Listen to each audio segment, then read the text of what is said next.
Somewhere in their deep, secret underground limestone lair, DeWhite relaxes after a hard day of survival. Welcome to DeWhite and Hoyle, where we give you real-life survival tips for real-life situations. On this episode, DeWhite will be investigating hardtack.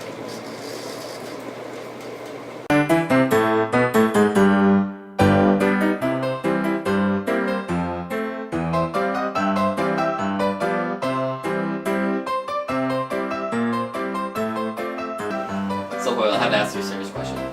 What's that? People say that the end of the world's coming, apocalypse, asteroids, zombies, whatever you say. So, how are we going to live if the grid falls down?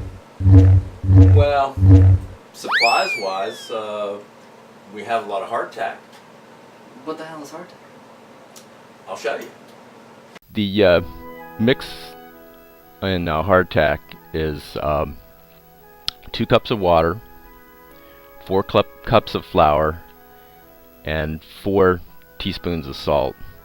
The salt is not absolutely necessary, but it will help the preservative powers of the hardtack. Flour in an ungreased pan. When I say ungreased, that's for the preservation of the hardtack as well. Oil does not keep well. So this is basically just a mixture of flour, salt, and water.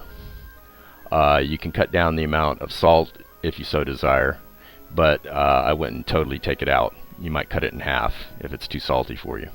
You can use Morton's light salt or a salt substitute with potassium in it. That would be even better.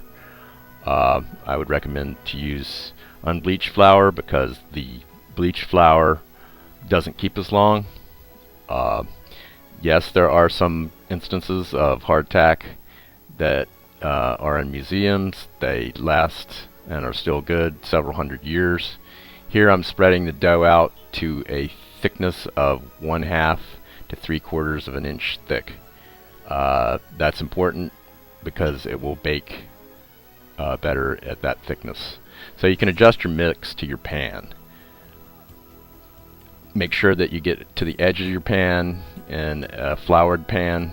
You want flour on the bottom of the pan because the hardtack will probably stick to the pan, but it is an ungreased pan again. Take a little time and get the thickness right. You can take a toothpick to check the thickness. I don't think on this video I show it, but I do believe I check it. Take a fork, and what you're going to do is do some dividing lines in the pan itself.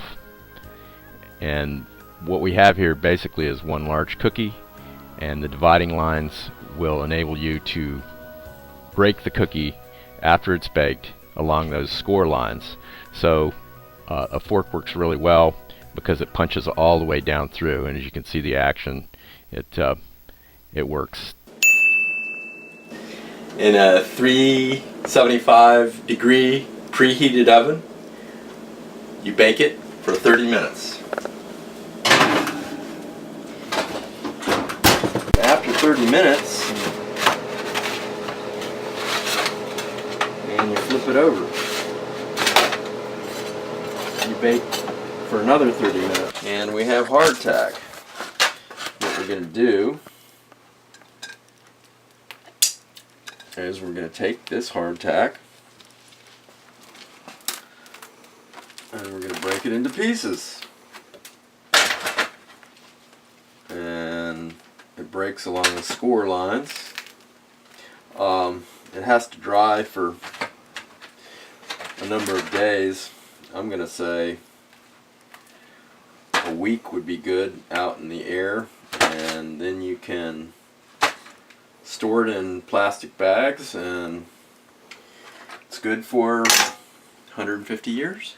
Well, I'm standing out here by the Bove, and it's a well-known fact that hardtack doesn't taste that great, but it is a great survival tool and can be stored practically forever. But it got me to thinking, what are some other uses for hardtack? Like zombie repellent.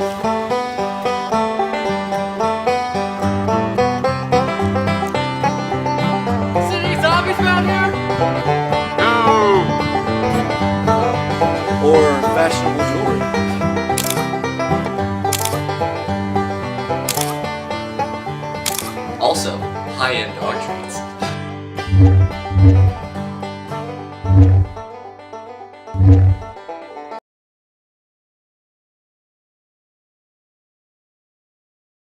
Wow, things really went downhill quick, didn't they?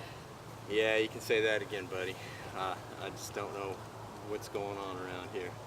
Well, what do we have to eat? Oh yeah.